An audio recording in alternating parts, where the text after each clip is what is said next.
Bayangkan, sebanyak 1,3 miliar rupiah dana bantuan untuk pelajar kurang mampu menguap begitu saja. Tidak ada alasan yang jelas, tidak ada pertanggungjawaban yang valid. Inilah yang kami temukan dalam kasus PT Edu Global Mandiri. Sebuah temuan yang mengajak kita bertanya, kemana sebenarnya dana tersebut pergi.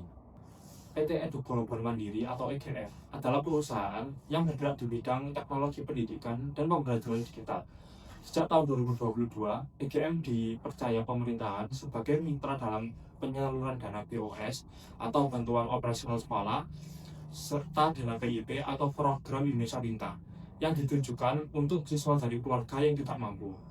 Sebagai mitra pemerintahan, EGM juga mengelola beberapa sekolah swasta, koperasi guru, dan unit penyedia buku teks digital. Mereka diwajibkan menyampaikan laporan keuangan tahunan kepada pemerintah pada Kementerian Pendidikan dan menjalani audit eksternal. Namun, ketika laporan keuangan EGM tahun 2024 ditelaah, muncul sebuah ketidaksesuaian yang signifikan. EGM melaporkan penyaluran dana PIP sebesar 10,5 miliar rupiah, tetapi bank hanya mengkonfirmasi sebesar 9,2 miliar rupiah, yang dimana selisih tersebut sebesar 1,3 miliar rupiah. Uang sebesar itu tidak terlacak kemana perginya. Tidak hanya itu, EGM juga melakukan pengadaan buku teks digital dari PT Digilem Nusantara sebagai perusahaan yang ternyata dimiliki oleh salah satu direktur EGM itu sendiri. Harganya 20% di atas rata-rata pasar dan tidak melalui tender terbuka. Inilah yang menjadi titik awal dilakukannya audit investigatif ini. Kami dari kelompok 7 akan memaparkan hasil analisis kasus audit investigatif ini. Dari proses pemeriksaan awal, tim audit mengidentifikasi 4 red flag utama yang menjadi landasan melakukannya investigasi mendalam. Yang pertama, ada selisih dana PIP. EG mencatat penyaluran IDR sebesar 10,5 miliar rupiah, tetapi bank hanya mengonfirmasi sebesar 9,2 miliar. Dan lebih parahnya, dari 50 sampel transaksi yang diambil, 12 diantaranya tidak memiliki bukti penerimaan yang valid. Ini bukan sekedar kesalahan pencatatan, ini mendikasi kuat adanya penyimpangan dana. Yang kedua, transaksi berelasi. EGM membeli buku teks digital dari perusahaan milik salah satu direkturnya sendiri dengan harga 20% di atas harga pasar. Dari 100 transaksi yang diuji, 35 diantaranya terbukti overprice. Tidak ada proses tender terbuka yang dijalankan. Padahal itu kewajiban dalam pengelolaan dana publik. Yang ketiga, ada kelemahan kontrol IT. Sistem Dapodik yang digunakan EGM tidak memiliki audit trail. Artinya, perubahan data bisa dilakukan tanpa rekaman jejak. Tercatat ada 25 perubahan data siswa yang tidak bisa diidentifikasi siapa pelakunya. Situasi yang sangat berbahaya dalam pengolahan data penerimaan bantuan. Lalu yang terakhir, keempat, adalah dokumentasi audit yang lemah. Laporan audit tahun sebelumnya hanya berupa ringkasan Excel tanpa referensi silang ke prosedur atau bukti. Ini jelas tidak memenuhi standar ISA 230 tentang dokumentasi audit yang memadai.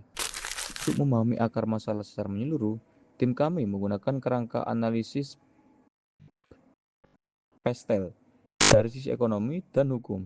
Risiko yang paling kritis adalah potensi kerugian negara akibat selisih dana PIP dan pengadaan yang tidak wajar, yang dapat dijeratkan dengan Undang-Undang Nomor 20 Tahun 2001 tentang Pemberantasan Tindak Pidana Korupsi.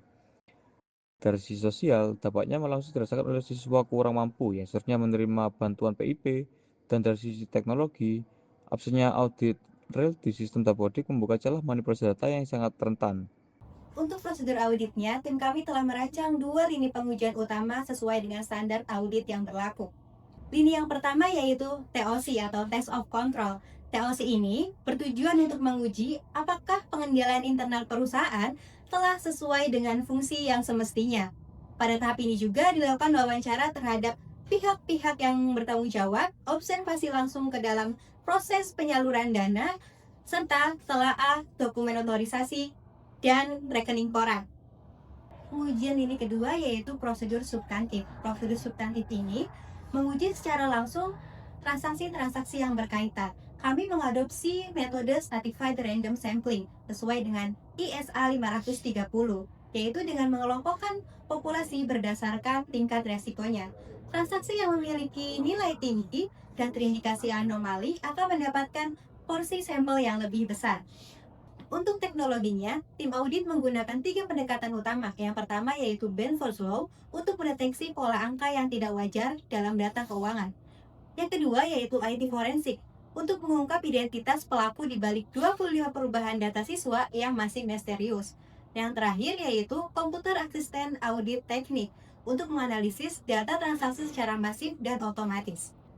Dari sisi governance, transaksi dengan PT Vigilant Nusantara jelas merupakan transaksi pihak berelasi yang harusnya diungkapkan sesuai dengan PSAK nomor 224. Ketidakadaan pengungkapan ini ditambah dengan markup harga 20% menunjukkan bahwa pelanggaran serius terhadap prinsip tata kelola perusahaan yang baik atau yang sering kita sebut dengan GCK dan potensi konflik kepentingan yang sangat nyata. Dari analisis kasus yang sudah kami lakukan, kasus PT Edu Global Mandiri bukan hanya soal angka yang tidak sesuai, tapi karena kurangnya pengendalian internal, lemahnya konflik kepentingan yang tidak dikelola dengan baik, dan kurangnya transparansi yang merugikan negara sehingga mengorbankan hak mahasiswa. Demikian analisis laporan audit investigatif dari kelompok kami. Terima kasih sudah menyaksikan dan semoga dapat menjadi pengingat bahwasanya akuntansi bukan hanya soal angka, tapi terkait transparansi dan kepercayaan publik.